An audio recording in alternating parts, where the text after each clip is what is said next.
وداعيا إلى الله بإذنه وسراجا منيرا.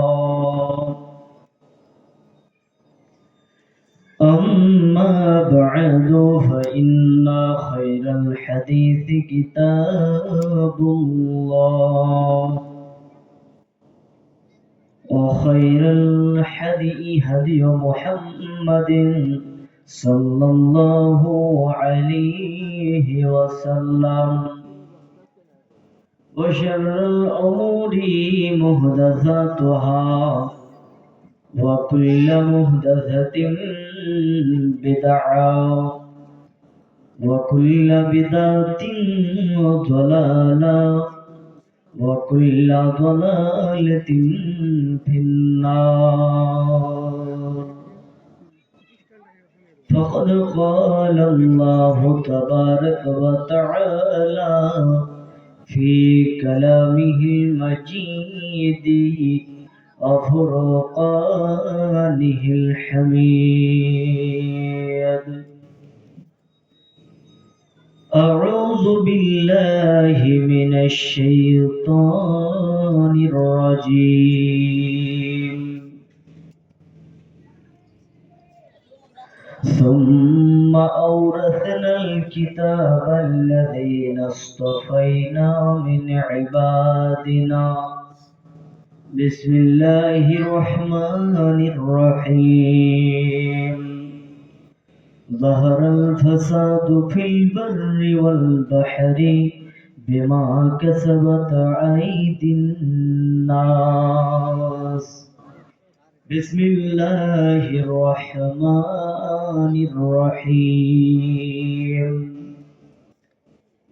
عن أبي هريرة رضي الله تعالى عنه قال: قال رسول الله صلى الله عليه وسلم: كل أمتي يدخلون الجنة إلا من آبى. قيل من آبى؟ قال: من أطاعني دخل الجنة ومن عصاني فقد آبى.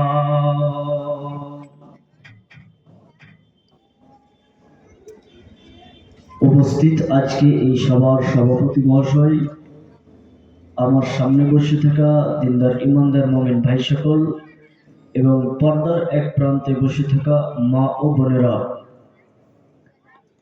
প্রথমেই প্রশংসা করি সেই রব্বুল আলামিনের, যিনি এই হাড় কাঁপানো শীতের মাঝে আমাকে আপনাকে একটি দ্বীনি মজলিসে বসার তৌফিক এনায়াত দান করেছেন। তাই তিনার উপর শুকরিয়া কৃতজ্ঞতা জ্ঞাপন করি। তাই মহব্বতে সুরে বলি আলহামদুলিল্লাহ।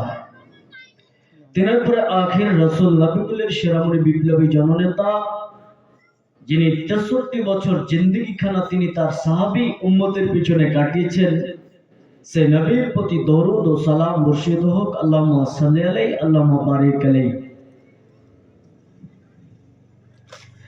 আমি আপনাদের সামনে আজকে যে বিষয়টি নিয়ে আলোচনা করব বলে নিয়ত করেছি, সেটি হচ্ছে যে উম্মতে মুহাম্মাদীর ফজিলত কি, এদের মূল্য কি, এদের দাম কি। আমরা মুহাম্মদ সাল্লাল্লাহু আলাইহি ওয়াসাল্লামের উম্মত, তা আমাদেরকে সব থেকে দামি কেন বলা হলো? আমরা সব উম্মত থেকে আমরা দামি কেন? এই ব্যাপারে এক গুরুত্ব তথ্যবহুল আলোচনা রয়েছে।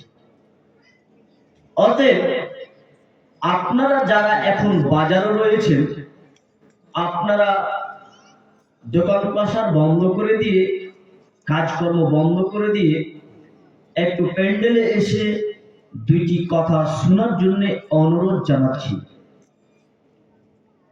আর আপনারা যারা দাঁড়িয়ে আছেন, আল্লাহর মেহেরবানি করে একটু বসে যান। বসেন ভাই। আপনাদেরকে বলছি, আপনারা একটু খালি ভিতরে এসে বসে যান। এখন তো সবে মাত্র রাত ৮টা। চায়ের দোকানে বলতে হয় না বসতে, এমনিতেই বসে থাকে।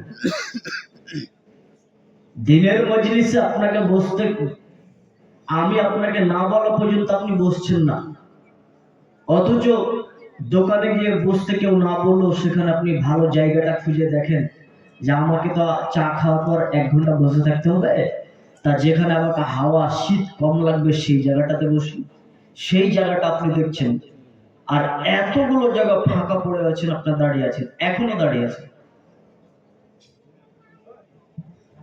আর আমি যখন এই প্যান্ডেলে, যখন এই মসজিদে যখন আসছিলাম, রাস্তাতে এত ভিড়, যা বাইক নিয়ে সামনের দিকে এগানো যাচ্ছে না। এই কয়েকদিন আগে একটা মেলা নিয়ে একটা কথা চলছিল, সভাপতি সাহেব বলছে মেলা যায়, আর বক্তা সাহেব বলছে না মেলা যায় না। আসলে মেলা শব্দটা যদি আপনি এখন যদি বসে বসে গুগলে যদি আপনি সার্চ করেন, তো দেখতে পাবেন সেখানে একটা ধর্মীয় সমাবেশ যেখানে নারী পুরুষ একসঙ্গে ঘোরাফেরা করে, এটার নাম হচ্ছে মেলা। আবারও বলি, ধর্মীয় কোন একটা উৎসবে নারী পুরুষ একসঙ্গে দোকান পাশার ঘুরে, এরই নাম হচ্ছে মেলা। তো এখন যদি আপনাদের দোকান পাশার যদি নারী পুরুষ একসঙ্গে ঘুরে তাহলে মেলা, আর যদি শুধু পুরুষেরা ঘুরে তাহলে এই বাক্য অনুযায়ী তাহলে মেলা নয়। কোন এমন জালসাতে রয়েছে যেখানে দোকান বসে যাবার মহিলারা যায় না?